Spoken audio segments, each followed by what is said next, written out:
Hello, everybody. Hello, and welcome to How to Get Hired. I am Bill, the company's expert, and it never fails. I always go into a coughing fit right before I'm about to go live. So I apologize for perhaps being looking a little flustered, but I'm here, and we're going to do this. This is the weekly live stream where we talk about how to get hired, careers, job search, all that kind of stuff. So resumes, cover letters, you name it, all that kind of thing. And basically, this is a Q&A session where I answer your questions. So that's the whole point. And the topic today, the title of this stream is, what are your salary expectations? Best answer and more. So that's what we're going to be talking about today. It's episode 147 of How to Get Hired. And 147 of these, that's a lot. But as always, special shout out goes out to my YouTube channel members. Membership has its privileges. Also to my Patreons, my super thanks donors, and of course you, my viewers and participants. You guys are awesome. Thank you for being here. Okay, let's launch into this. This is the question that you're going to encounter at various stages of the hiring process, not just in the job interview. But before you even get to the interview, a lot of employers, if you're going through the posted job market and you're replying to a posted job, they will put this question on web forms. They will put it as a sort of mandatory question, on a web form or on a, just any other type of form. And usually you can't skip the question. You can't put anything other than a number. Okay, so you have to answer with a number. And the reason that they make this question mandatory is because if you fail this question at that stage, your application is not even passed on. So it isn't even seen by a human. It gets sort of eliminated automatically. And I'm going to try and cover a lot of stuff today. So I'm going to get through this very quickly. So the bottom line is, how do you answer that question on a web form? Here's what you do. You think of all the things that you don't know about the job, and those will be many at this point. Okay, you don't know what the benefits are. You don't know if you're going to get a crappy boss. You don't know if there's going to be opportunities for advancement. You don't know what the working conditions are. You don't know anything. And what you have to do is you have to imagine that all those things you don't know about the job, which are going to be a lot, are best case scenario. And so what that means is that you would probably need a lower amount of money to take the job, right? So imagine they're all best case scenario. Fill in that amount, what you honestly would need if it's a best case scenario, and that's what you put in for the number. Now, as you learn more about the role itself, if they do call you in for an interview and they start filling in some of those blanks, you get a sense of if your boss is going to be a complete, total prick. You have an idea of what the working conditions are. You have an idea of, if they're going to try and exploit you or not. You have an idea of what the benefits package is and other forms of compensation. Then you can start revising that number upwards if it comes to that, okay? But at this juncture, and they're asking you for what your salary requirements are, that's how you do it, okay? That's quite a bit different from how you answer this question in a job interview, okay? Long story short, here's how you handle this question in an interview. They're going to ask you this in one way, shape, or form. A lot of people will try and wriggle out of the question, okay? That's the bottom line is that you should not give a number when they ask you this question. Because if you give a number, you lose. It's just that simple. The problem is that they're trying to get somebody for cheap. Okay, all things being equal, they want to get a candidate to fill the role and do a good job, but they get added points, bonus points, if they get that person for cheap. Okay, so if you suspect that they're trying to lowball you, that is absolutely correct. So the problem is that if you give a number, and that number is above their hurdle number that only they know and they don't disclose to you, then they eliminate you because you asked for too much money, right? The problem, though, is that if your number is too low, then, as you guys suspected, it doesn't make sense for you to take the job, right? Because if you're getting minimum wage or something for it, and that's really not appropriate for your skill set and education and experience, then it doesn't make any sense for you to do this, right? So you're stuck between a rock and a hard place. So the idea is you can try and avoid the question. Some people say negotiable, things like this, but those don't really work if they are really pushing you for a number, because they'll say, okay, no problem. What does that mean in terms of numbers, right? You could say market price, something that's fair. And they say, okay, yeah, no problem. That sounds good. What does that mean to you in terms of a number, right? So you can't really get out that way. What you can do is you can do this. Number one, you could say, well, it's too soon to say, right? At this point, I hardly know anything about the job. I don't know the benefits you guys provide, if any. That's kind of important. So I can't really say at this juncture, right? Sometimes that'll work. A lot of times it won't. They'll keep pushing you, in which case you could try another approach. You could turn the question around at them and say, listen, this job has been posted officially by the company. Therefore, it must have been approved and discussed. Therefore, the salary range must have been approved and discussed. So can I ask what it is, right? And sometimes they'll tell you, but a lot of times they won't. Now, if those don't work, okay, there's one final thing that you do, and that's you give a wide range, okay? You say like, look, at this point, I can't really say. I would imagine somewhere between here and here should be good. Somewhere in there should be fine. That's all I can say at this point, right? And the low number and the high number, they're not ridiculous, okay? But they're a stretch. So of a low number that's very low but reasonable, and a high number that's very high but reasonable, right? Just within reason. That's the range you give. You say somewhere between this amount and that amount, somewhere in there, I'm sure we'll be fine. That's all I can say. Now, if they push you beyond that, first of all, it's starting to get weird, okay? It's starting to get to the point where like, okay, what's going on here? This is like, you're being really pushy about this.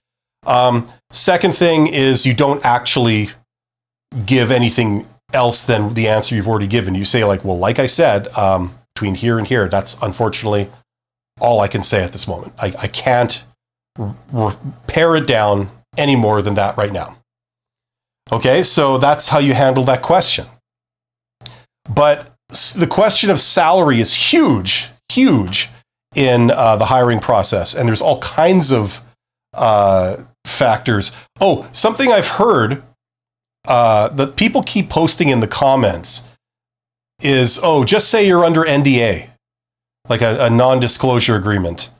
No, that's idiotic. They don't do NDAs for salary. They do NDAs for trade secrets and intellectual property. They don't do NDAs for salary.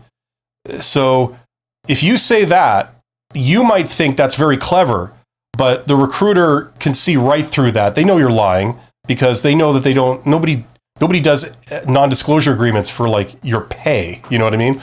So now, if you don't believe me on that, go ask ChatGPT. Go ask, go look at other places on the internet. Go do your research. That's that. So don't say like, I can't disclose. I'm under an NDA. If they ask you, what's your current salary? Same thing. Don't say I'm under an NDA and I can't disclose it. Okay. Instead, to that, you say, well, that's actually something that I have a personal policy that I don't disclose. That's personal, it's confidential, there are privacy issues involved. I'm sure you understand. Okay, so that's how you answer that. And if they keep pushing you on it, they say, well, we understand all that, but we still need a number from you. You say like, well, unfortunately, like I explained, I can't give that to you because there's confidentiality issues, privacy issues. I'm sure you understand. I can't, it's like if you ask me for a credit card number, I can't give that to you. I'm sorry. Right? So that's just how you do it, right? Okay, let's, now that I got that out of the way, there's plenty more we could talk about for salary, but I'll get to some questions we have here. Thanks to the people that are sending in questions. That's what these live streams are all about. Someone says, I want to understand how would I tailor my strategy in case the hiring manager interview happens at the start. What's VS? In second, third round. What? Listen, you could have the hiring manager attend your interview at any stage. That's just how it goes. It doesn't really affect your strategy. The only difference between talking to a hiring manager and talking to a recruiter is that recruiters care more about the requirements, the posted official requirements of the job, whereas a hiring manager cares more about if they like you or not. Okay, so if you know that the person that's in the interview, whether it's the only person or it's one of several people, if you know they're the hiring manager, okay, that means that if you get hired, they will be your boss. You will report to them, okay? Now, that person cares the most about, do they like you and do you guys get along? So try to build a rapport with them. It's very important with a hiring manager. Other than that, everything else works exactly the same.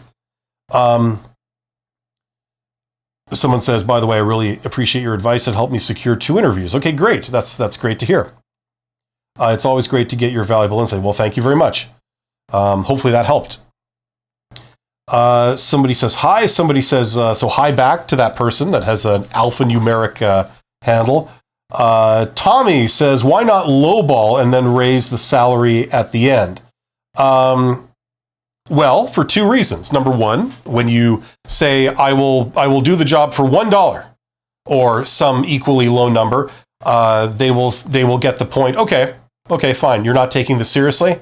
You're deflecting my question by giving me a kiss-off answer rather than answering it. Okay, I see. So you're being hostile. Okay.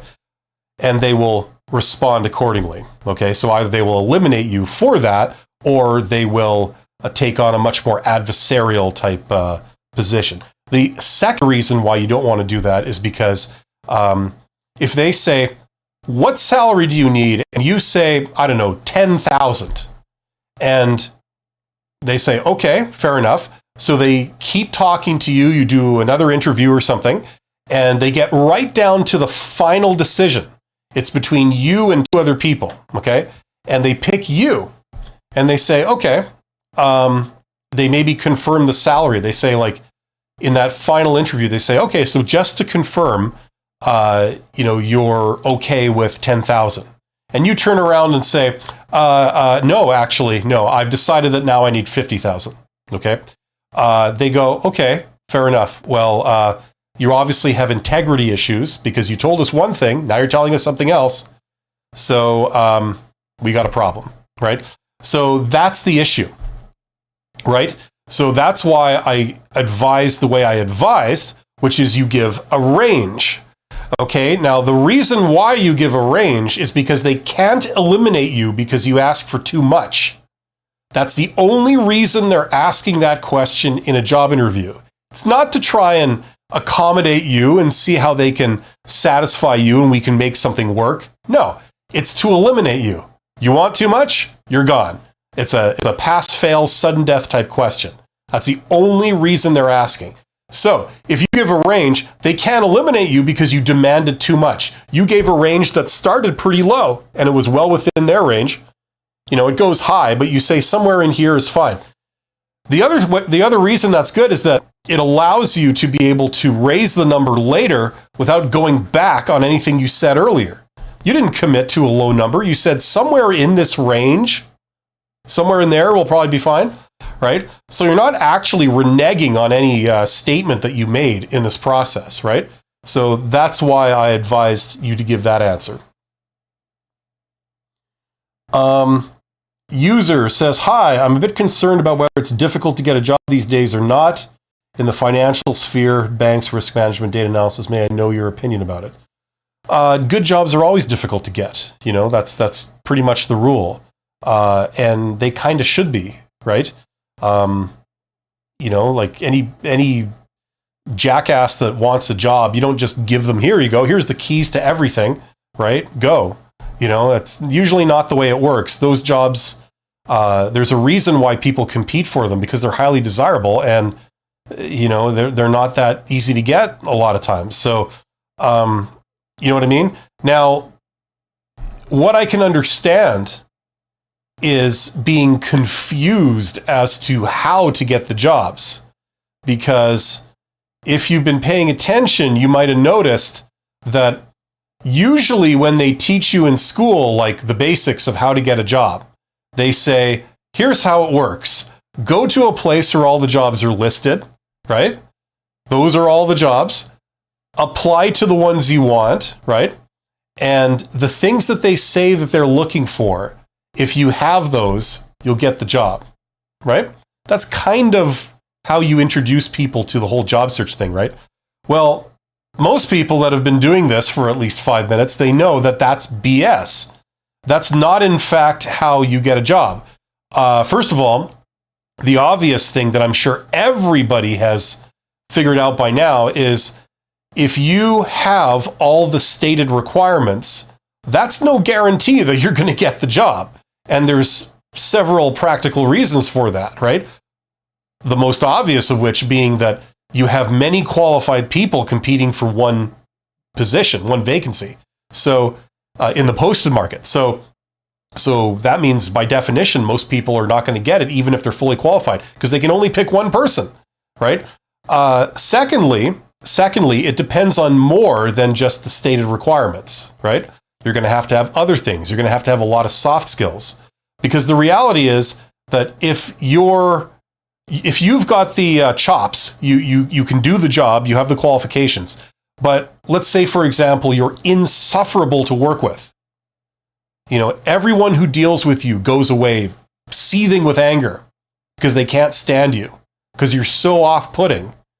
You make cuttingly rude remarks all the time.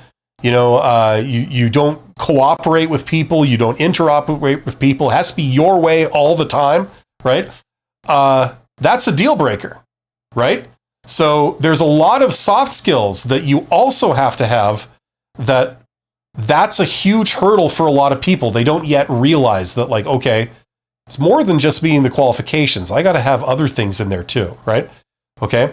And then finally, that whole bit about the jobs are all listed, that's fake. Only about 20% of jobs are actually posted. The other 80% exist and you can get them, but you won't find them listed anywhere. Not on LinkedIn, not on Indeed, not on company websites, not on any other job aggregator website, right? That's called the hidden job market. That's where most of the jobs are, and that's usually where almost all the desirable jobs are, right?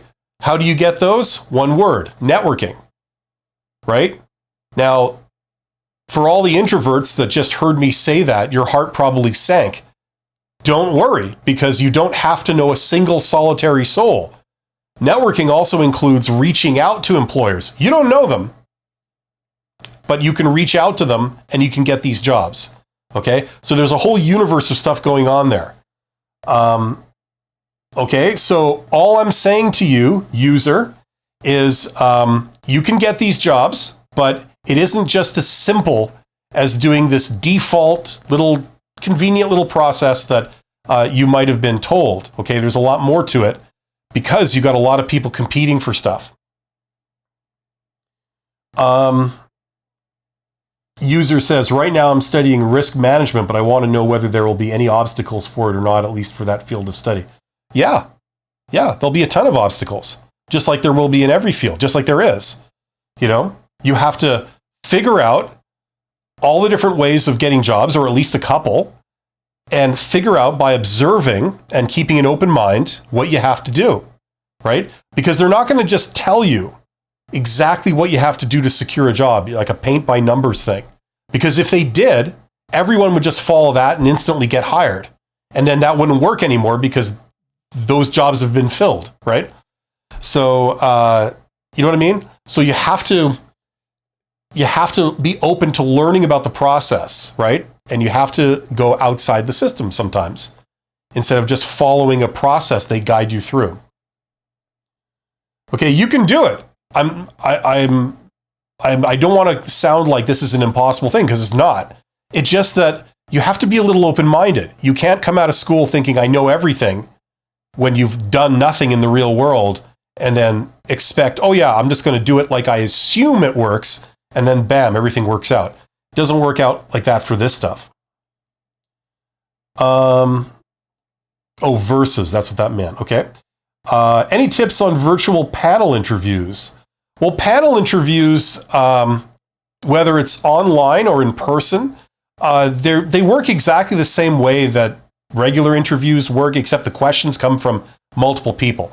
Now, the added complication is you got multiple people. So in person, it can be a little more intimidating because you're sitting on one side of a table and you got like 4 or 5 people staring you down on the other, right? A big source of confusion is like, who are these people, you know? So it helps if you can do your research before the meeting to see who's going to be there. If you're dealing with a recruiter or something, you could ask who's going to be at the interview. And then if they tell you the names of the people, go on LinkedIn and see if you can find those people and connect with them if you can. But look at their profile, see who they are. So if you come down to the meeting knowing the backgrounds and career paths of these people, just the basics, you get an idea. It will help you be more effective. And when you're physically in the interview, it's a physical panel interview, it helps if you get their business cards. The perfect way to do it is for you to print up your own business card for the equivalent of $20. You can do it online. Go to like Vistaprint or some other company that does business cards. You order them, you get a whole huge stack of them for like, $20. Basically, your LinkedIn profile, the header of your LinkedIn profile, just put that on a business card. Your name, your tagline, your photo, your contact information, that's all you need. And if you hand those out, if you take that out and give it to people, they will give you yours. And then you have the cards of all these people, you know who they are. So you put them on the table in front of you, like corresponding to the person, right? And then when someone asks you a question, that person asks you a question, you go, John, and you know that John is the recruiter, whereas Francine here is the, the chief financial officer of the company or something. You know what I mean? So you know who's asking these questions, so you have an idea of maybe what angle to come from to answer it that they might relate to. Hopefully that makes sense. Other than that, there's no real difference. It's the same thing. It's the same questions, the same answers, same dynamics, That's really the only difference. A user says, about ranges, we ask, what if I have huge experience in my area of expertise and I suddenly, after working for a while in one company, ask for a higher salary just because my experience is a lot? So what you're saying is you're going to ignore my advice and then you're asking me if I do this other thing, what will happen? Well, you could run into some problems. Like I already mentioned, if you ask for too much, they eliminate you. Just that simple. They're talking to an average of 6 people, okay, when they do physical interviews. When they do virtual interviews, they're usually talking to slightly more, okay, maybe 10 people, right? So if they talk to you and you're one of 10 people and you ask for a really high salary towards the top of the range or even beyond the range, they're just going to say, well, screw it. Why go down the path with this person? I got 9 other people here and they're all willing to do it for the minimum amount. So it seems. So I think I'll just pursue them rather than you, right? They haven't got to know you. They don't see evidence of how brilliant you are yet because they just met you. But now they're not going to go any further because they've eliminated you from a technicality, right? That's why the strategy that usually works is get in there and then have them get to know you, like stay in the game long enough for them to see your value, see how awesome you are, see your soft skills and how much rapport you have, and all your technical chops, and then have them want you. And once that happens, they won't have as much of a problem paying a little bit more to get you because they've seen how awesome you are. That's the idea. Okay? So that's why I would not do what you're suggesting here. SA2 USA says, would the income number you give the recruitment team indicate to them what value you are able to add and the level of your ability and contribution. Listen, we're dealing with people, so everything is going to happen some of the time, right? I've had people tell me, oh yeah, I told them to F off and I got the job. Yeah, I'm sure that worked with certain individuals in certain industries under certain conditions. Yeah, I'm sure that did work. But would I recommend that as a strategy across the board? No. Telling the interviewer to F off probably will not go well for you, right? So you're asking this question and saying, if I say, oh yeah, I need $1 million to do this job, some very high number, and they go, ooh, wow, that must mean that, you really know your stuff. Maybe that does work for a couple of people out there. But for the majority of people, that doesn't work. It doesn't work like that.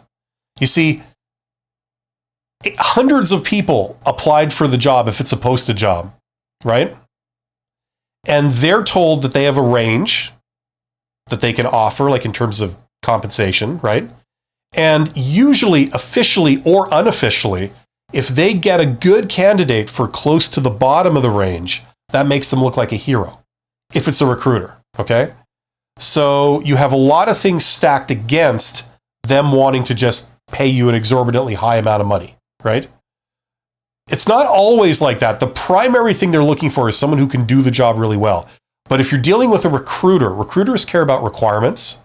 And the reason they ask these questions, especially early in the process, is to eliminate you, not to accommodate you, right? You think that they're trying to accommodate you, right? They're not. They're trying to eliminate you. Okay, the only time they're sort of trying to accommodate you is at the offer stage, where they've said, we pick you. We've decided, out of all the people we talk to, we want you. So here's our offer. What we'd like you to do now is sign it and return it, right? So we can get on with this, right? But if you say, well, wait a minute, I need a little bit more here, and I need a little bit of this, a little bit of that, they go, okay, fine, whatever. Just sign it, and then let's get rolling, right? So you have a little bit of power at that point, but you don't have it at any point before the offer stage. Okay, so I would not recommend that strategy of trying to get them to think that you're valuable simply because you ask for a lot of money. The whole point of what they do is to get somebody at a bargain, so that kind of doesn't work.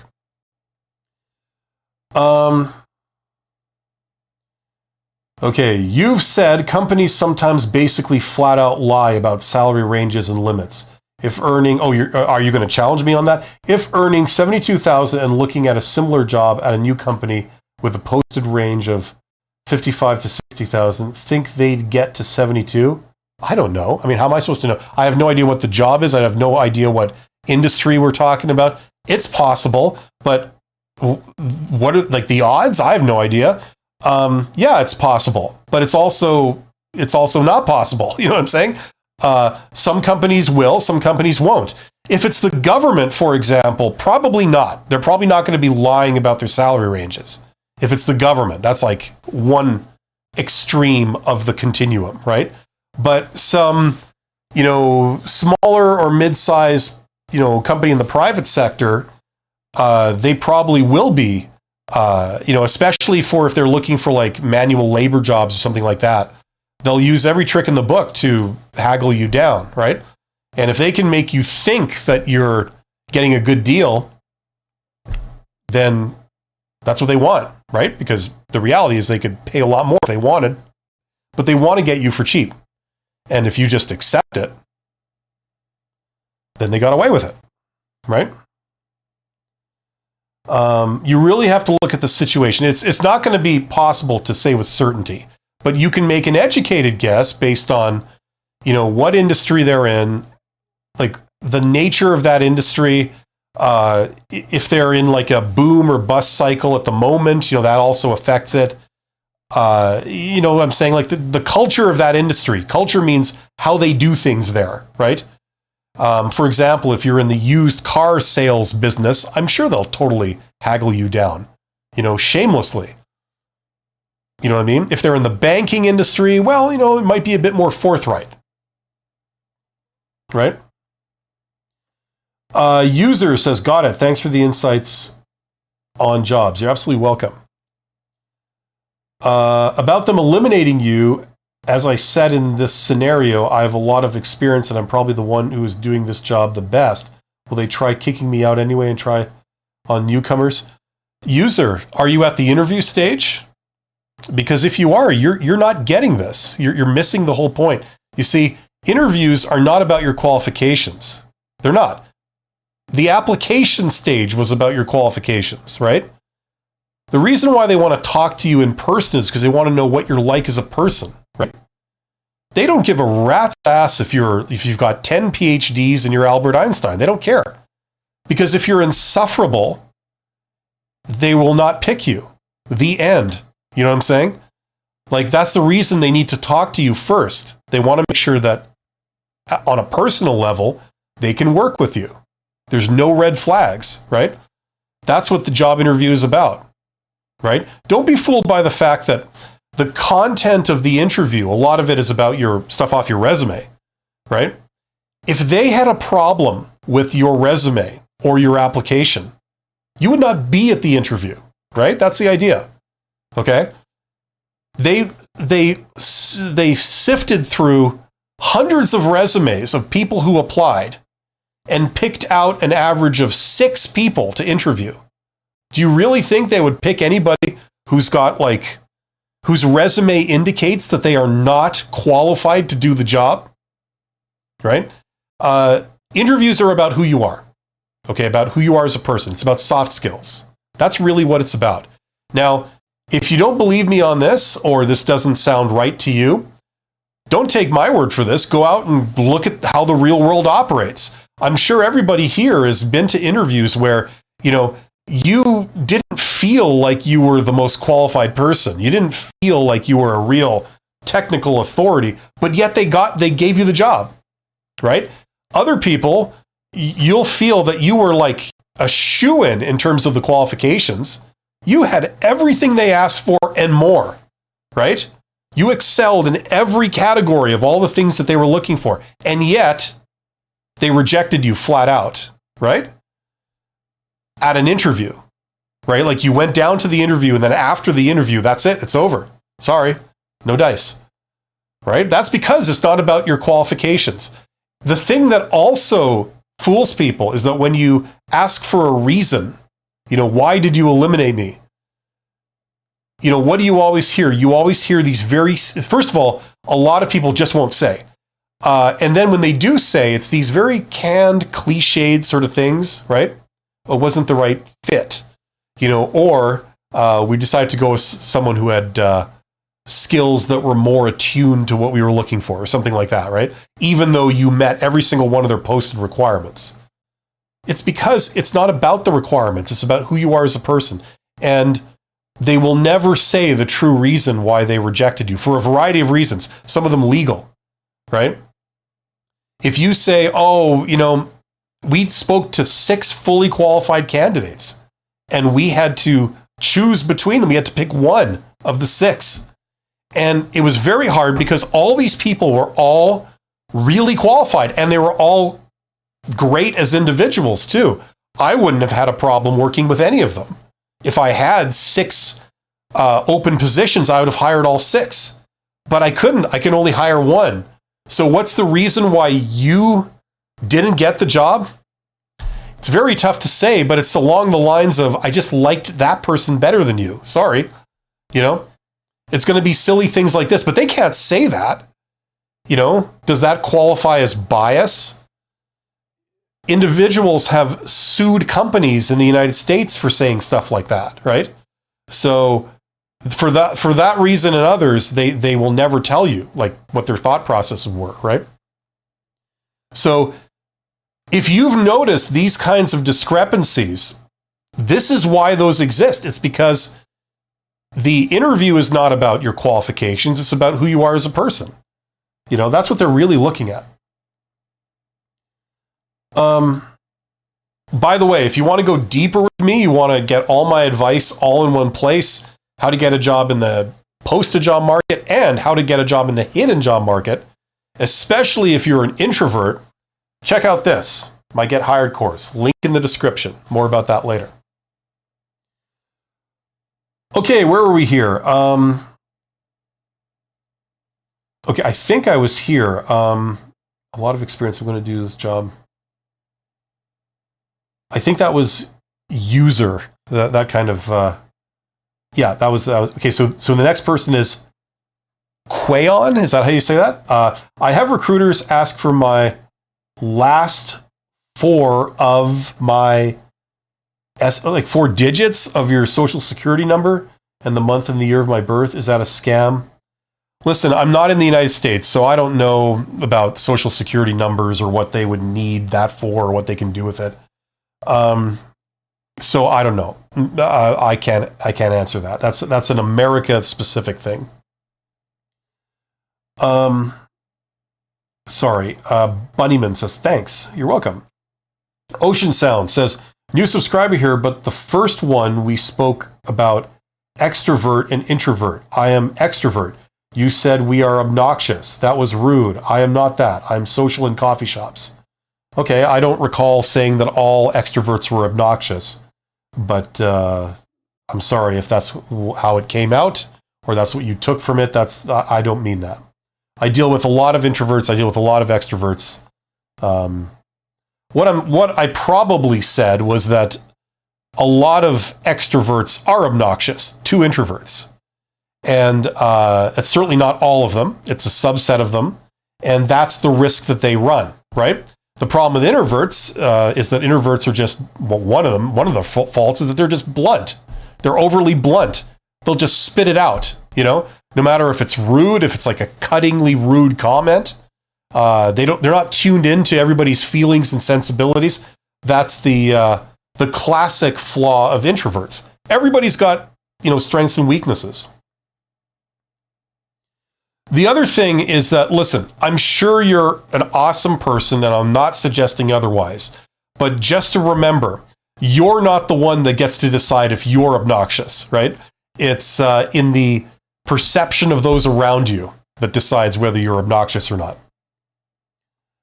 So SA2 USA. I actually meant if you give a number at the low end of the range, they may think that you perceive your ability to contribute as low, as high performance individual will not work. Well, look, we've already had this argument, okay? I told you I disagree. Like, for example, okay, you want a counter argument to this? How about this? You have somebody who is qualified, but they're just starting out and they're so passionate about working here at this company, doing this job, that they will do it for a low amount of money. That might show passion, not a lack of value, right? So it depends what you read into it. And if you're saying that if you go for a low number, they will think this, that's just wrong. Some people will think that. Other people will think something else, right? So no, I would not recommend that as a strategy. But you know what? It doesn't matter what I say. If you're convinced of this and this may work for you, who am I to say that it won't? Go out and try it. And maybe it will, As I told you, when you're dealing with people, everything happens some of the time, right? And it's very hard to make general statements that cover every situation. You know what I'm saying? So if you're convinced of this, go out and try it. Don't be dissuaded by me or anyone else if you feel that this applies in your case. T19 says, hey T19. Ocean Sound, regarding getting hired, I notice my transparency gets me in all the time. Okay, good. I'm not sure what you mean by transparency, like the fact that you just tell them anything. Okay. If you want to qualify that, we could get into it. User says, now I understood. It's just that these requirements in many companies and that competition, I was usually looking at these externally, not thinking of personal character being important. Thank you. You're welcome. Listen, everything that I say, everything that presumably everybody says about this stuff it's general. It's a general kind of statement. This is why there are tons of exceptions, okay? Like, for example, if someone says, here's the statistics, okay? If you claim you're an extrovert, 60% of the times they'll hire you on that. If you claim you're an introvert, 40% of the time they will hire you based on that, right? So what should I say? Well, playing the odds, I would say you're an extrovert. People prefer that more, right?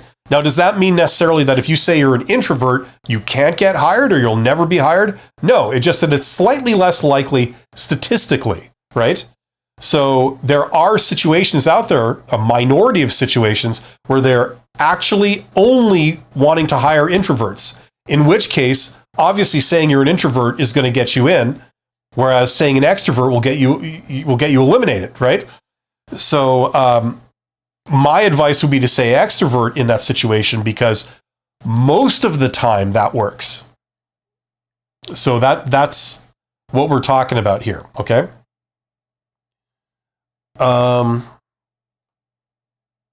T14 says, or T19 says, you helped me land a job in finance. That's great. I'm ever so grateful to you. I was nervous, but I went into the interview with all your advice and they hired me the same day. Well, congratulations, T19. That's great to hear. And thank you for telling me.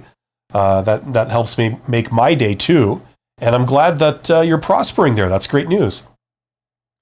I've never been good at interviews, but this was my first one in my recent job hunt for the role I wanted, and I got it. Great. That's awesome. One thing, though, that I would say is the better you learn some of the soft skills behind interviewing, generally the further you'll go, because it's all about making a good first impression, having great soft skills, things like that. And those help you not just in job interviews, but like in multiple situations throughout life. Certainly in your career, like many, many times, not just at job interviews. So don't just like forget everything you learned about job interviews because you've got a nice job now.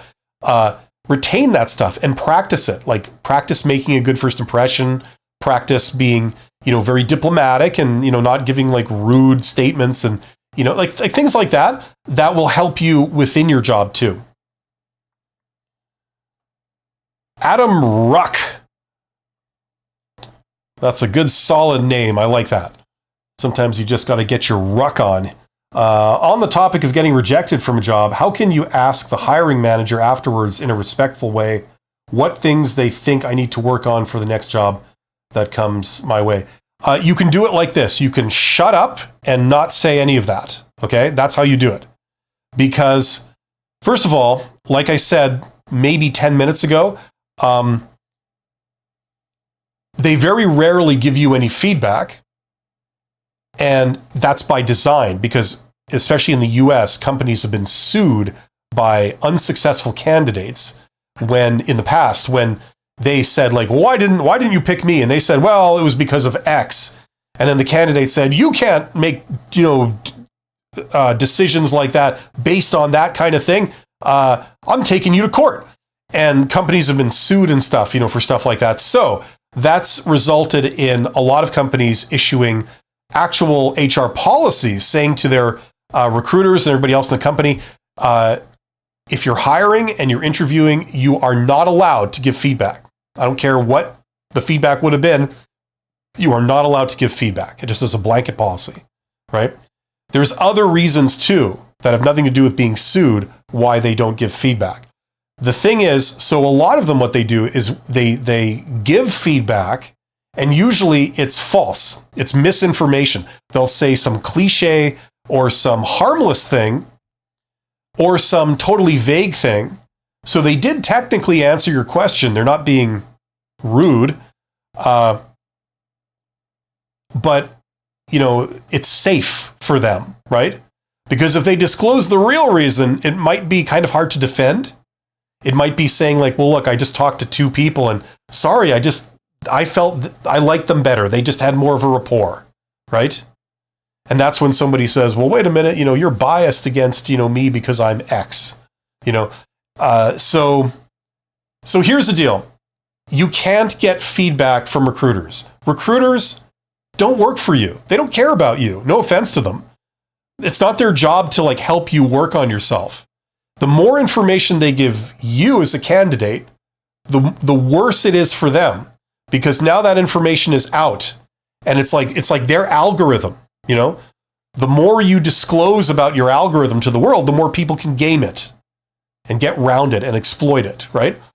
So, if you're looking for feedback on how to improve, the way you do it is you get someone in your court, and traditionally you would hire a career coach for that. Now, I'm not a career coach, okay? So I'm not talking about me. I don't provide those services. But there's a lot of career coaches out there. What they do, if you're interested in that kind of thing, is, in a nutshell, they'll do a pretend job interview with you, okay? Where you treat it like it's real. They ask the questions, you answer. And number one, this is good practice for you. Number two, they then give you feedback. They say, listen, based on my professional opinion as a recruiter or whatever, here's how you're coming across to me. You're coming across like this. Therefore, I advise you to work on this. And this is how I think you should work on it, right? You know, and then they go through a bunch of things like that. So that's the idea of a career coach. You pay to get somebody on your side. It's like hiring a lawyer. They got your back. They work for you. They don't work for the other opposing side.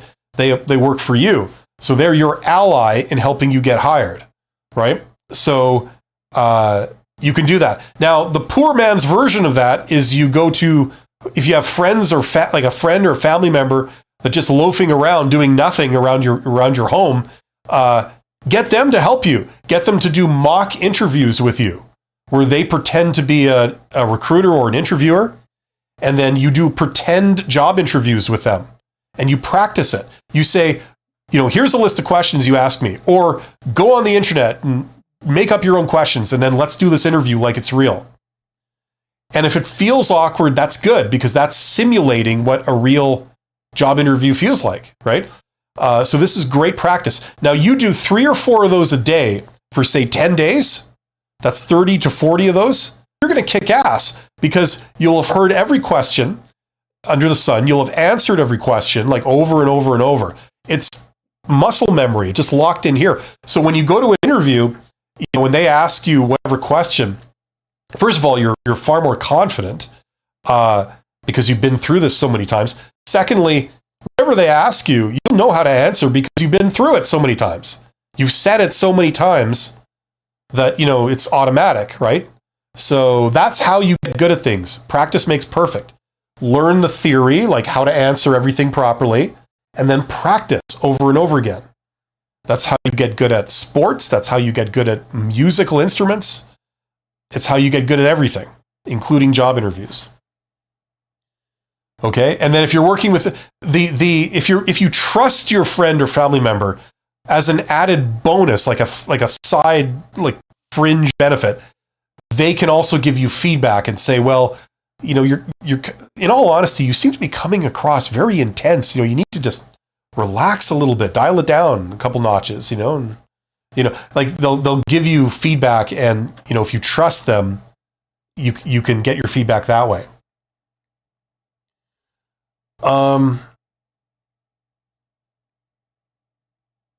Okay, where did I leave off? This thing keeps moving on me. I've never been good at interviews. On the topic of getting rejected, can you ask the hiring manager? Yeah, okay. You're welcome, Adam Ruck. And Prime says, how are you doing? I'm doing great. How are you doing, Prime? Ocean Sound, transparency meaning I am open and easy to talk with. Okay, well, that's not really the meaning of transparency. Transparency is they can see through you. So you're not keeping secrets. You're not hiding anything. They get the real truth from you. And, you know, that's good up to a point in a job interview, but there are some things you may not want to say completely freely in a job interview. Things that make you look bad. So just keep that in mind.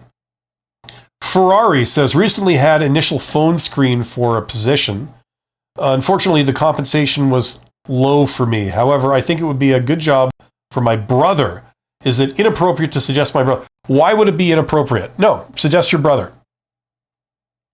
Like, tell your brother to apply would be the way you do it, I imagine. But you could suggest to them your brother, I suppose. But get your brother to apply would be the right way to do it. Prime says, I also want to ask about the salary range. What if we mention 2 times less than the average range on stats? Will they get suspicious? Suspicious that we are incompetent? No, it won't be that you're incompetent. It could be that you're desperate or you're not qualified. Like if it's like really, like half the bottom end of their range, that also suggests you don't really understand like how compensation works for someone in this position. Therefore, you may not have been in this position before. Therefore, you're green. You're a rookie. You know, you're maybe coming out of school or something. Okay, you should have a ballpark idea what the job you're going for pays. Like you should have some ballpark idea of what, you know, maybe the range might be somewhere, you know what I'm saying? So if you're way off like that can raise some red flags for them. Like saying, look, this position, it pays anywhere between 50 and 110,000 a year, depending on factors. And then you say, it's okay, I'll do it for $100 a year. That's fine. Right? That just raises red flags. You see, the thing is, they're okay paying what the range is. They have no problem paying what the range is if you're qualified and if you're going to get a good candidate for it. All things being equal, they'd like to sort of get someone for the lower part of the range, if possible. But that's like a nice to have. What's essential is that they get someone that's qualified, right? So if you suggest that you may not be qualified because you're indicating that you may not have had a job like this before, or you may not understand like what type of job this is, that can raise some red flags. Ocean Sound says, and in terms of who is the judge of my being obnoxious, oh, look, okay, I don't want to, look, I'm not accusing you of being obnoxious. You figure it out, okay? Figure it out by the behavior of the people around you. What I may or may not have said isn't any kind of reflection on you, okay?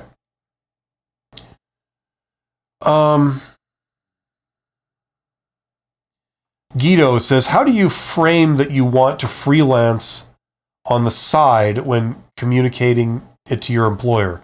Hope this isn't too off topic. That's like saying to your boyfriend or girlfriend, how can I bring up the fact that I want to sleep with a lot of other people other than them? How do I phrase that? It's like, no, this is not something you want to say to your employer. Because if employers don't like you doing stuff on the side, okay? What that means is that, first of all, it signals that you would rather be doing something else than your job with your employer, right? Secondly, it suggests that you are no longer dependent on your employer. You serve 2 masters, right?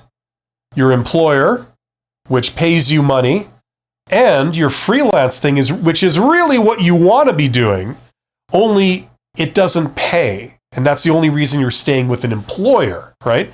If your freelance thing could replace your day job, that's what everybody would choose because they design their own freelance work. They're their own boss, right? So the only reason why you're doing something on the side is because your thing on the side has not taken off yet.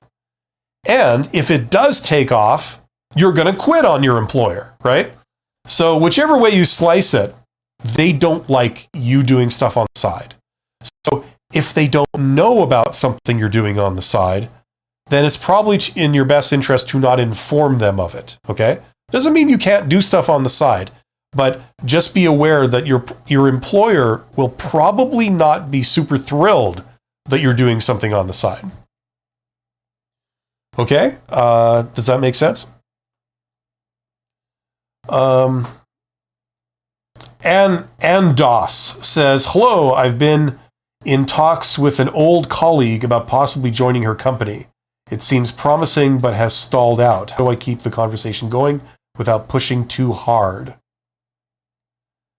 I've been in talks with an old colleague about possibly joining your company. It seems promising. there's that's unanswerable. I mean, it depends on the details of who this person is, what your relationship is with them, and what's going on. Why have the talks stalled out? What's the underlying reason for that? I can't say. All I can give you is generalities and say, like, people respond to nice people, and people respond to people who are not just asking for something, but people that are willing to help them out in some way, to contribute something, right? They're offering something, without any strings attached. That's what people tend to respond to. So I'm not sure if that helps you in your current situation. Prime says, I'm qualified. We talked about my previous experience in projects, but I don't have 10 plus years of experience like the other seniors, so I decided if I mention a lower range, I can have a better chance. I'm qualified. We talked about my previous experience in projects. Which one was Prime again? Prime was salary range. We mentioned 2 times less. Okay, that's the one where you were offering like less than half of what the minimum was or something. Yeah, go for it. Like, I'm advising against it, but go for it, and see how it turns out. Like, like what I said is I'm giving out blanket advice, right? Like generalities. The problem with dealing with people is that everything happens some of the time, right? So, although something might be a general rule, there's always exceptions to it in certain situations. So this might be one of those situations. If you think it is, go ahead, and see how it turns out. Champion of Dummies says, I'd like to learn more about the specific responsibilities and the full compensation package before I give a number. Could you tell me what the budgeted range for this position is? Can I ask this? Yeah. I'm not sure if you were here before, but I actually answered the question at the very beginning of this stream. What are your salary expectations? Best answer. So I gave that out, and part of it was very similar to what you're saying here. So just go and rewatch that, or check out some of my videos on how to actually answer that question, and that'll answer your question. I can't pronounce that. Skradgi says, so on that topic, what topic? If you have a long-time part-time job, 10 plus years, would you not want to put that on a resume when applying for full-time work? Doesn't it show employment consistently? Less of a job gap? What are you talking about? I don't recall speaking with you before in this session. Are you talking about the freelance thing? Because a moment ago I was talking about freelance. Now, if you are, I'm not sure if you are, but if you are, freelance is not the same thing as a part-time job. Okay, so if that is where you're coming from, right? A part-time job is a job where you work for another employer. Freelance is where you work for yourself, right? They're 2 different things. One is like a form of entrepreneurship. The other one is a form of employment. So apples to oranges, right? So in the case of having a part-time job, yes, you would put that on a resume. I don't see a reason why you would not want to put that on a resume for any reason. You're absolutely right that if you left it off, it would look like you have a work gap. So I agree with you.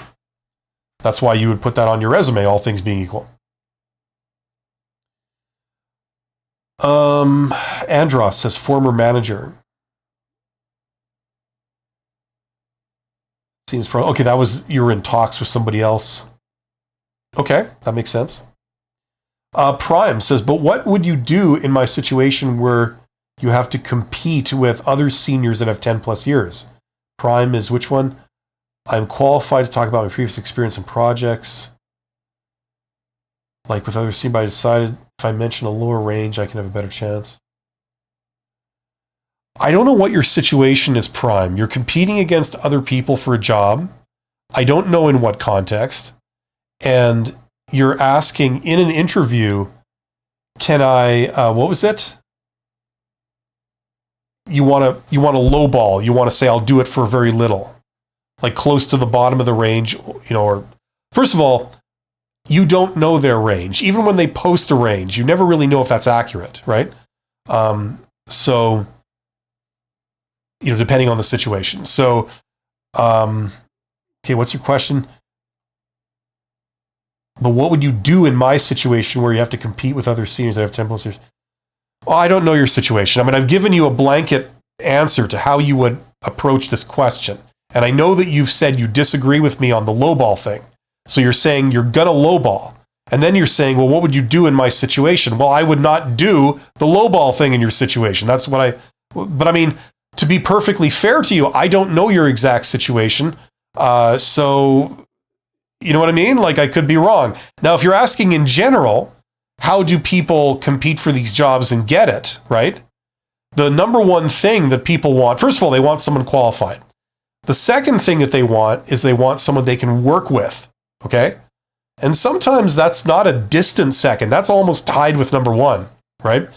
And then the third consideration, which is a distant third, is how much money you're going to work for.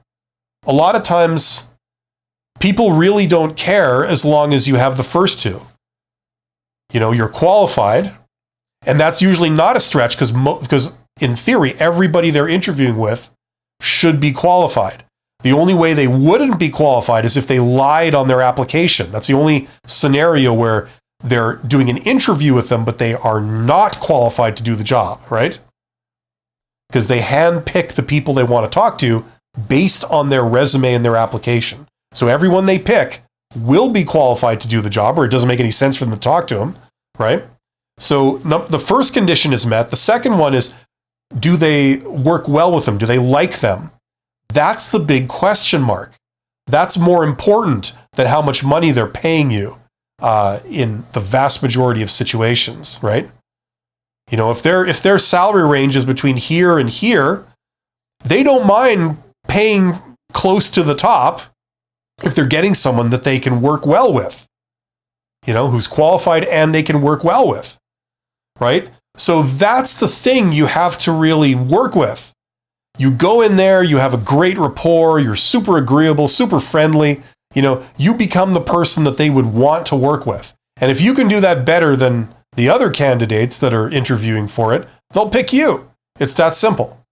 They're not going to pick someone that's more qualified than you that they can't get along with. They would rather pick you, who's maybe a little less experienced, but still qualified. They'd rather pick you because they get along great with you than that more experienced person. That's how you can win out. Okay?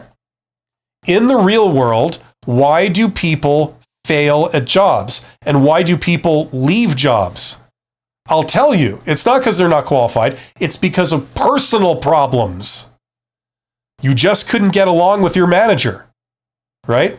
You just had a problem with the work that they were giving you. It's not that you weren't qualified to do it. It's that you just refused to do what they asked you for some personal reason, something to do with your personality, right? And your opinions. That's why people don't work at jobs. The personal aspect, like the thing that involves personalities and work styles and communication styles and opinions and preferences, that's what leads to people not working out. So job interviews are their attempt to see if there's any red flags in that area, right? And if you go in there and you have a lot of rapport with them, you can easily get hired over people that have a lot more qualifications than you, right? You meet the minimum, but they have more. They'll still pick you over them if you've got everything that they're looking for in terms of soft skills. Oh, I am falling further behind on the chat here. By the way, if you want to go deeper with me, check out that course, my Get Hired course. All my advice in one place, and the real gem there is how to get hired in the hidden job market. If you are an introvert, this is made for you. So check that out and step into that world of, where 80% of the jobs actually are. They're not posted. Okay, this is how you find them. This is how you get them. The other things I have that can help is this. We're just talking about soft skills, stuff like that. Check out this course, okay, called Write Like a Professional. It's about communication skills. Everything I learned about communication skills from when I started my career as a supervisor to when I ended it as a CEO, I put into that course. So check out that course. There's a link in the description to all of these. It's called Write Like a Professional. It is about writing, but it's more about what to say, okay? So if you want to be considered for management type positions, if you want to be seen as a contender for those, check that out. That will really help you. And I don't know if anyone here is interested in it, but if you want to learn business, check that out. Business is the scientific study of how to make money. That's what it is. So as you can imagine, that's pretty useful on multiple different levels. Check that out. Best bang for the buck everywhere, anywhere. All of these links in the description, and I've done videos describing these courses, so it's as transparent as possible. Okay, now where did I leave off here?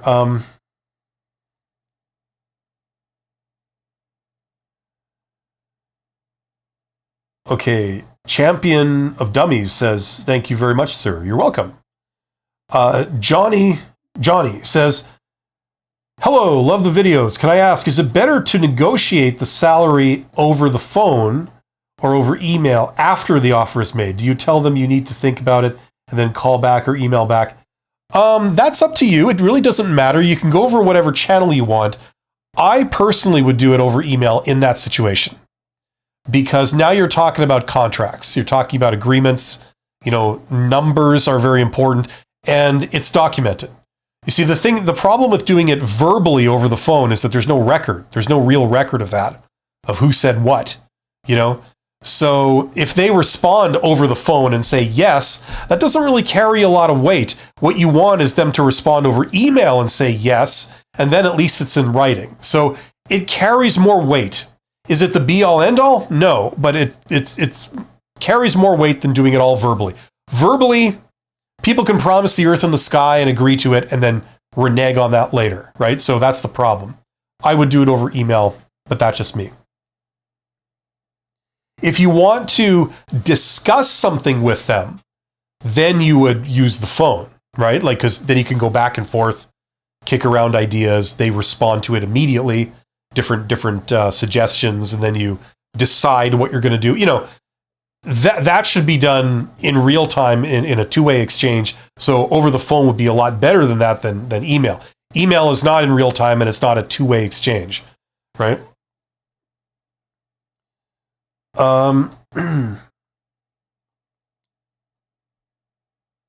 Ocean Sound says, email back sounds better to me. You have it in writing. Yes, I agree. Guido says, makes sense. A colleague already got permission to freelance on the side, which surprised me, but also encouraged me to do the same. I could obviously just go ahead, but it doesn't feel right. Well, okay. Yeah, obviously they're making an exception. Once again, what I said was the general rule, and the general rule is that employers don't like you freelancing. But there are exceptions to everything, so maybe this is one of those exceptions. Prime says, the situation is this. Okay, here we go. I went to an interview and it went well. I am qualified, but at the end, when they ask about the salary range, I ask them if it's senior or junior position and ask about the first 6 months of testing period. After that, they said it's a senior position, and then I asked them if they can tell me the approved range.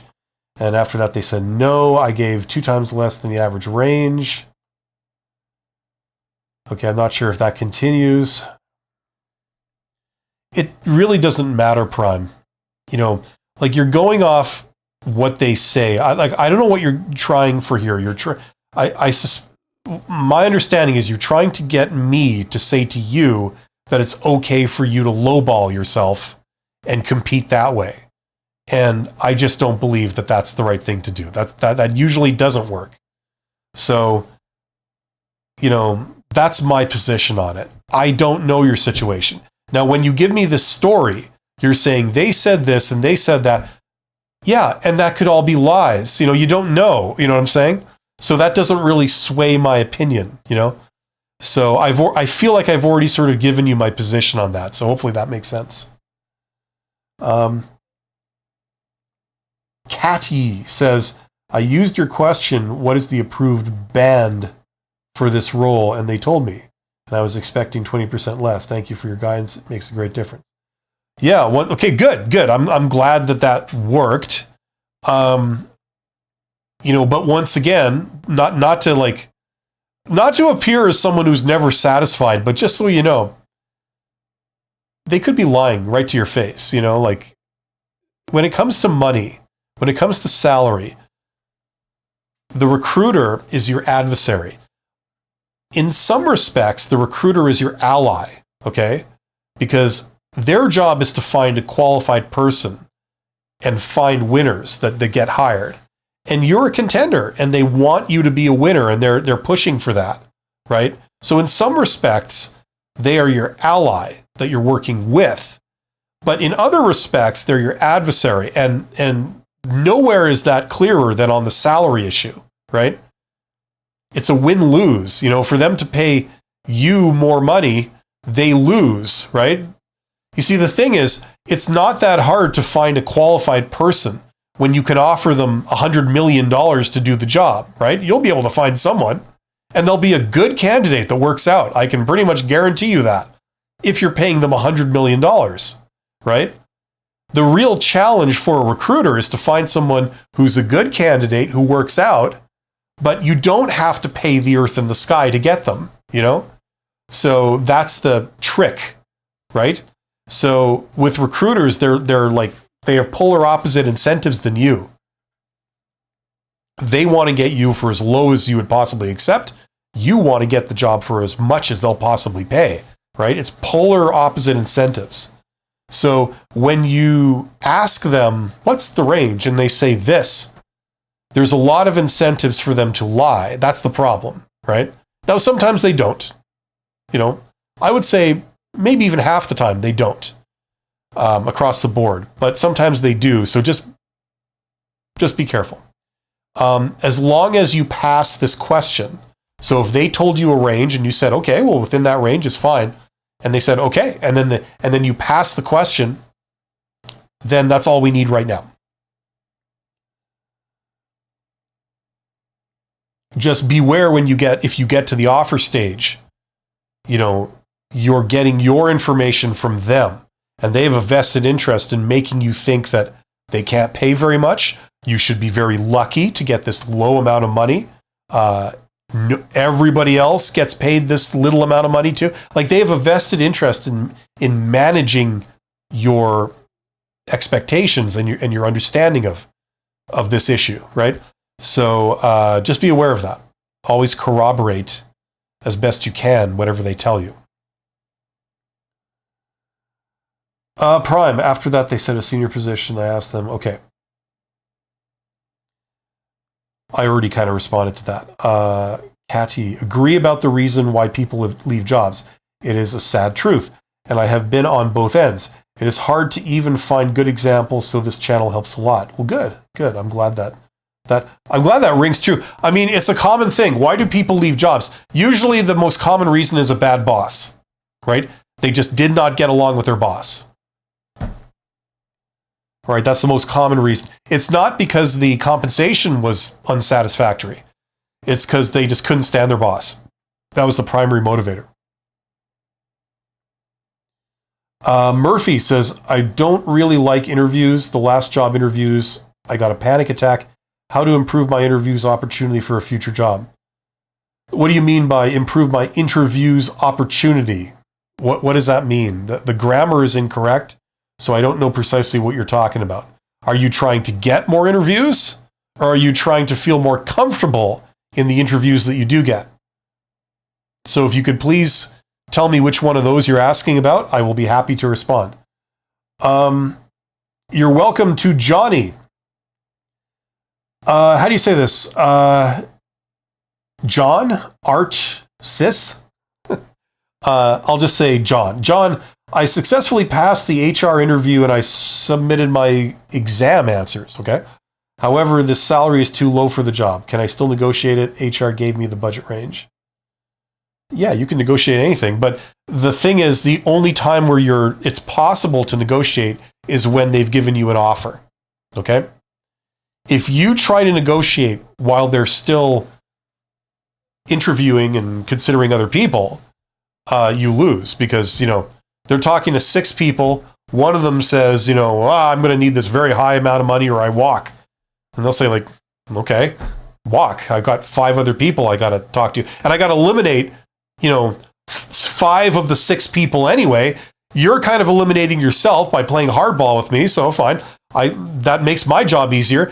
That's the reason I'm eliminating you. Now I've only got 4 more people to eliminate, So, you know what I'm saying? So you can only negotiate when they've made up their mind on you and the whole process is now over on their end.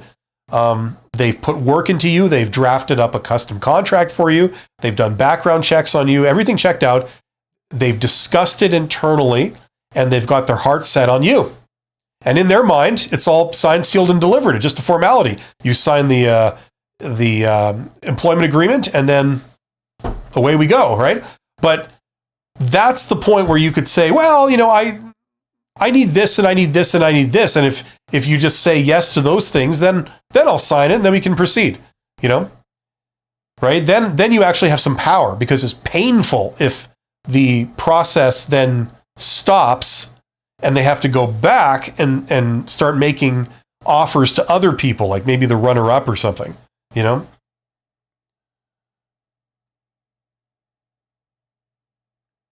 Okay, so yes, you can negotiate in general, right? Just keep in mind that with all negotiation comes risk. Okay, there's always a chance that if they send you an offer and you say, well, I'll tell you what, you make this change and then I'll sign, and they say, no, sorry, we don't do it that way. So your offer has been rescinded. It's been withdrawn. And we're going to extend that offer to somebody else now, okay? Because we're not going to play this game with you. There's always a chance they can do that. So just be aware of that, okay? Now, it's a small chance in most cases, but it's a real chance. So don't do it if you're absolutely desperate. You need this and there's no plan B, okay? That's what I'd recommend. Let's see here. Prime says, and my question to the situation is, what's the thing you would have done in my place when asked about the salary range? Well, I've already given that. I've already given that several times. So I've already given that answer. If you don't know what it is, go back to the beginning of this live stream and see my recommendation on how you answer the salary question, how you handle it.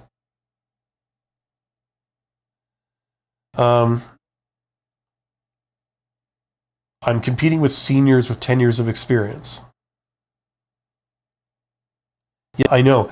You keep saying the same thing over and over, and I keep responding, but you seem to ignore what I say. Okay? What I'm telling you is very simple. Number one, generally speaking, lowballing doesn't work. It won't have the desired effect. Okay? In most cases, it depends purely on the employer. There's always exceptions, but generally, lowballing doesn't work. That's why I recommend you don't do it. Okay? Secondly, I've already given you the reasoning behind your situation. I said that the number one thing in your favor is they're looking for someone that specifically the hiring manager has a very good rapport with. You and the hiring manager get along really well. That's very important to them. They do not want to hire someone who's insufferable. They don't want to hire someone who's hard to work with. They don't want to hire someone who's entitled and they've got a big ego. And you have to tiptoe around them and, this kind of thing, right? Now, that matters more to them than the absolute qualifications of the candidate. Okay? You meet the minimum qualifications to do the job. You either meet or exceed them because they're interviewing you, right? They wouldn't be interviewing you if on paper you weren't qualified to do it, right? So that's the qualifications don't matter anymore. It's not about qualifications. It matters purely on who you are. That's why they're talking to you in an interview instead of getting you to fill out a questionnaire remotely, right? Okay, so I've already told you all this. Now, if you don't accept it from me, I don't want to just discuss it with you over and over again. Okay, so that's my answer. Ocean Sound says sometimes you can be overqualified. False. Absolutely false. That's what they say to you. They say, I'm sorry, you're overqualified. That's bullshit. And it's the most transparent form of bullshit, too. Because, first of all, if you were overqualified, did they not read your resume? Could they not see that from your resume? Why did they have to bring you in person to see that your qualifications were unsuitable? You had too much qualifications. Like, if that's, not that makes any sense, but that's what they're saying, right? They couldn't tell that from your resume. Secondly, there's so many things to this. Number one, overqualified is code. It's code for, we think you'll want too much money. We think that you're unsuitable for this role.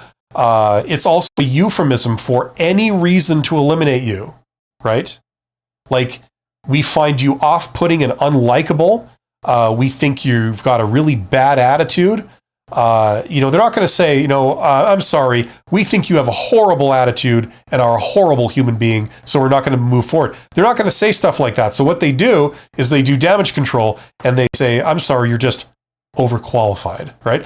And then that way the candidate goes, oh, it sucks I didn't get the job. But on the other hand, they're telling me I'm really qualified. So I feel pretty good about myself. It minimizes the fallout from the rejection and the drama that they have to deal with, right?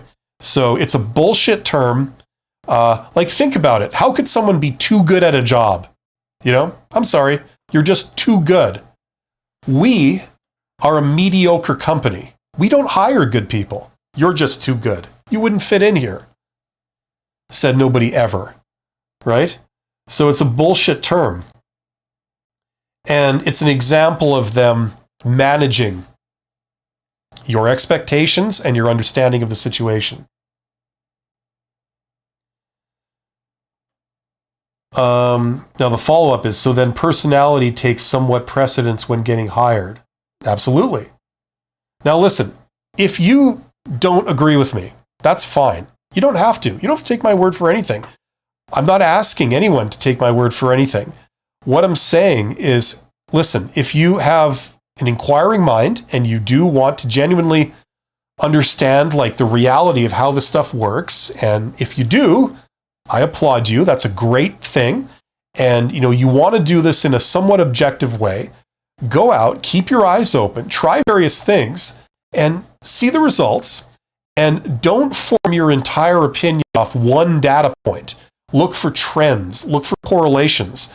If you try something 5 times in a row and you're 0 for 5, it never works out. And then you try something else 5 times in a row and you're 5 for 5, that strongly suggests that, the thing that you're changing has a huge effect, right? You know what I mean? So I'm sort of giving you, I'd like to think that what I'm doing is I'm giving people a bit of a reality check. Not to sound self-righteous, but I feel that I've been on the inside of companies for many, many years. I've been a CEO in a company. I've worked with a lot of business owners and people like this. And there's a lot of bullshit that they feed everyone officially, right?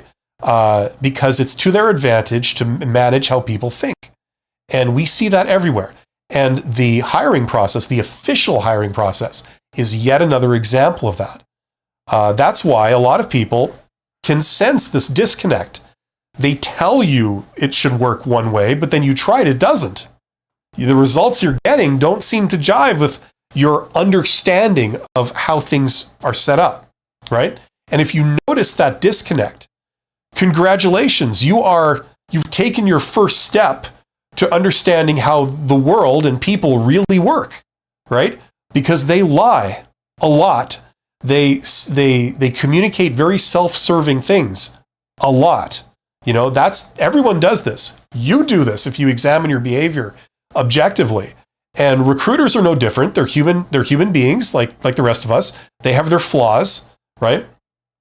Now, there's some particularly bad examples of human beings out there that are working as recruiters that really make you weep for the human race. But you know, they have the same sort of strengths and weaknesses that we all have.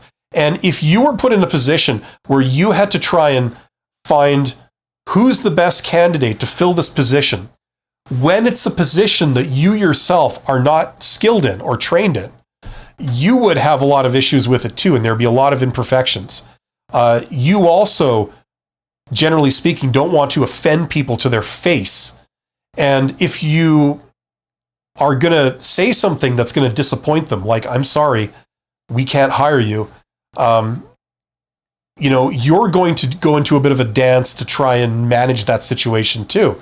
So that's the reality of recruiters. They have one job to fill, and they get 800 candidates. That means 799 have to go away with a no, right? Can you imagine telling 799 people no in a very blunt way, in a no-holds-barred way that's honest? You're going to get anger. You're going to get death threats. You're going to get, like, you know, threats of violence. That's what they're faced with. I'm not defending them, because a lot of them do a very bad job, and they're overly officious and callous a lot of times. But the reason why things are not the way they tell you it should be is because of human failings like this that we all have. That's why they can't be honest. That's why they're exaggerating a bit, you know? So if you're sensing that disconnect, that's great. You know, there's nothing wrong with you. You're just recognizing that things are not working the way they've told you they work. So if you honestly want to learn how they do work, keep an open mind. Don't just listen to me. Go out and try stuff. Go out and try a variety of different things and see what the results are. And over time, you will gradually sketch in that picture of how things actually work. Okay? Most of what they communicate to you is not entirely true. I'm not a conspiracy theorist. I'm just saying, like, this is how things work. Anyway, rant over.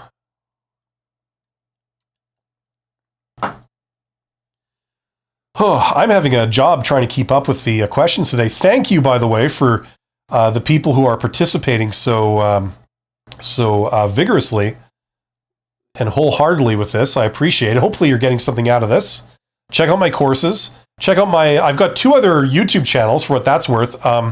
Down here, The Company's Expert 2, which is more like job seeker stuff, and The Company's Expert 3, which is more business entrepreneurship stuff. If you have an ambition of working for yourself one day, that's what I talk about on that channel. So check those out. Okay, what I don't like is this feed keeps jumping. Like, I'm not moving it. It just keeps moving by itself. So it's hard to come back to this. Where did I leave off? Okay.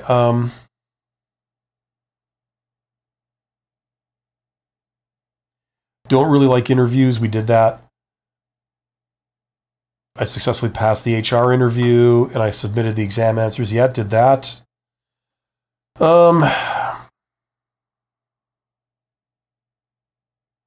Sometimes you can be overqualified. We talked about that. I think we're here. Okay, so John says, that makes sense. Thanks. The offer is just plus 12%, but with the large scope, 10 clients, 50 direct reports, 2 sites, I'll need something higher, about 40% minimum. Okay. There's a lot of stuff going on there. Salary negotiation or compensation negotiation it can get very complicated. You can, if they can't budge on salary, you can get signing bonuses, you can get relocation assistance. There's like all kinds of factors, that are involved. If they can't give you more money, they can maybe give you more vacation, more sick days, more, days off for other reasons, and bereavement and, you know what I mean? Like there's more benefits. There's all kinds of different things. It's a very complex kind of thing, right? If there's opportunities for advancement, that can also kind of muddy the water a bit, because if you get this job, imagine if you knew that in 12 months' time, you would be promoted and there would be a boost in your compensation. That might make you more agreeable to taking something slightly below what you were hoping for now if you knew that that was happening, right? So you can ask about stuff like that. Like there's a lot of factors involved here.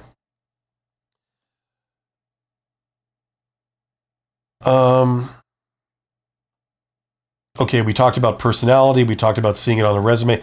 Prime says, so all you meant is that since I'm invited to an interview and it went well, I'm qualified, and it's not about seniority and years of experience, but soft skills and communication. Okay, well, you tell me.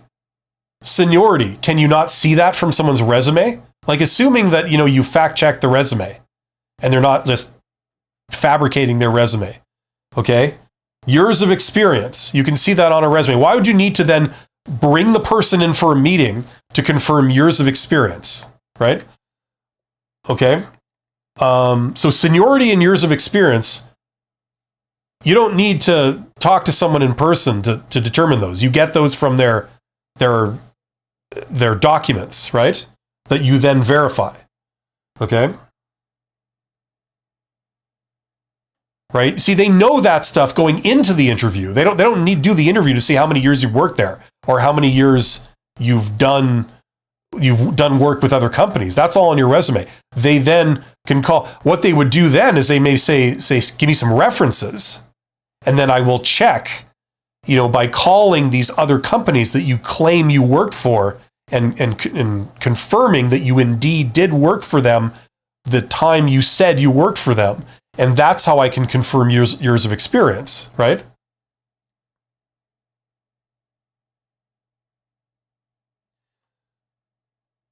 Right? The whole point of bringing someone in to talk, like, why would you bring someone in to talk to them in person? It's because you want to see what they're like in person. That's what they do. And the other thing is that, like I already explained, the number one factor why employees don't work out is not lack of qualification. It's personal issues, right? It's a people issue. The person just doesn't get along with their boss, or their boss just doesn't get along with that employee. Communication issues, inability to compromise, inability to work together, hostility. You know what I'm saying? Like things like this, ideological differences, or I believe that the work should be done this way, but you're in charge and you insist that you make me do it this other way. And I find that just absolutely aggravating. And that's why I leave, right?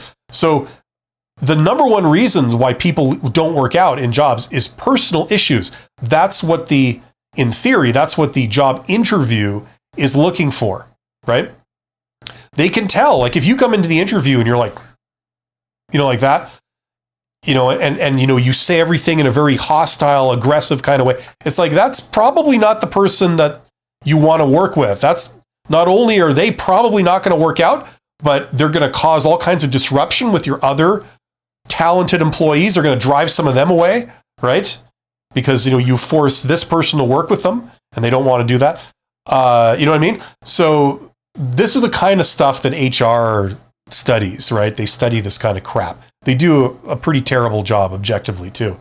And because, as evidenced by the results, people still don't work out in jobs just like they did 50 years ago. Like, we haven't really improved on that, on getting people to enjoy their jobs and to stay. It's still the same ratios, So in theory, that's what the interview is supposed to be looking for.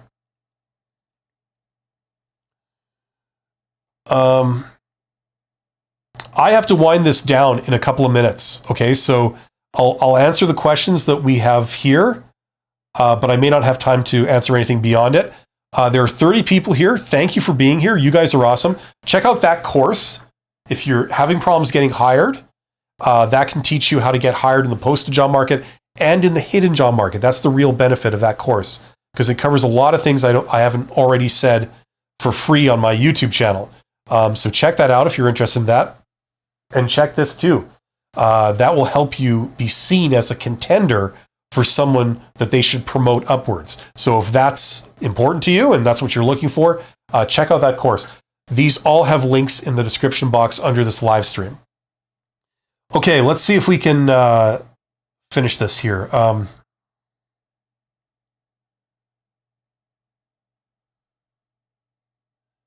Okay,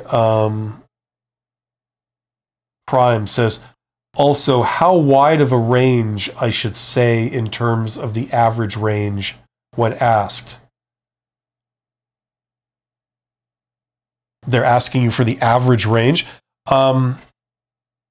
What I said at the beginning of this live stream, when I said this is my recommended answer to how to answer the salary question, there was a bit of a story behind it, but one part of it was to give a range. Okay.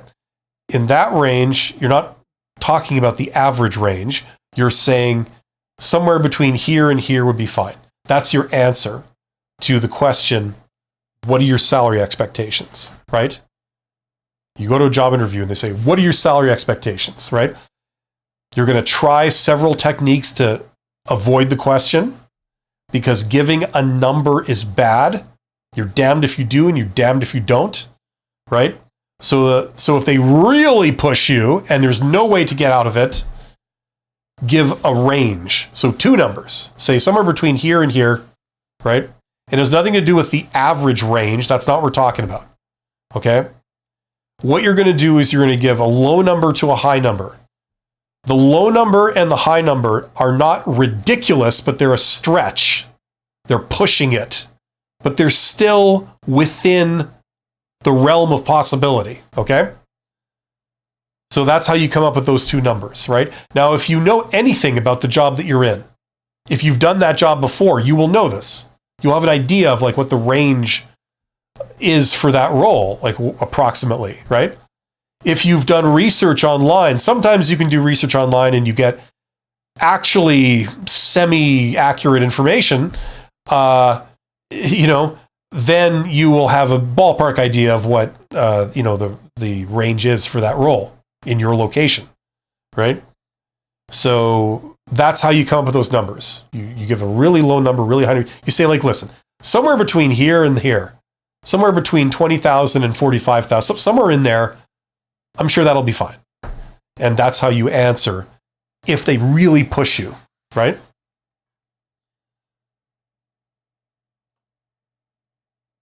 Schwan says, when talking about my background where I used to work in a medical office and mentioned the contribution, then tell why I left was for advancement and the pay was low, then the next job. Okay, Schwan, learn how to use punctuation. You're giving me a paragraph that's all one sentence with bad grammar. You lost me, okay? If English is not your first language, that's fine. Use short sentences, and then it'll be a lot easier to comprehend.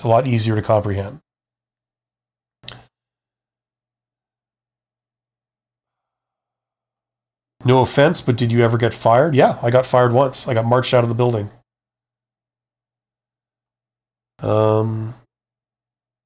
That's probably a good course. Just the once. And it was working for someone who then later went to prison and is in prison now. So I don't consider it that big of a thing. I actually consider it a good thing to get fired by a bad employer. I think you should always give a high number, a low number, they can go up a little. Okay, well, you could ignore my advice. The problem with that is that you can then expect to be eliminated based on the fact that you asked for too much. All things being equal. Prime said, thanks for answering my questions. You were awesome. Well, thank you, Prime. And you're awesome. All you guys are awesome. Yes, even you, Ocean Sound, you're awesome too. Thank you for being here. Hopefully you got something from this. I actually have another live stream scheduled on this same channel in 15 minutes. So I'm going to be gone for like a brief intermission, and then I'm going to come back in 15 minutes. The next live stream is called Honest HR Nitrous. That's where we talk about, it's just a Q&A. I don't have an agenda of what to say. I just answer your questions. And it's where we talk about how job search works, like in the real world, complete with fake jobs and ghosting and all the imperfections. So join me for that. And if you still have questions, I can answer them then. Okay. Thanks, everyone. Check out my courses. Come back in 15. And I'll see you then. Take care of yourselves.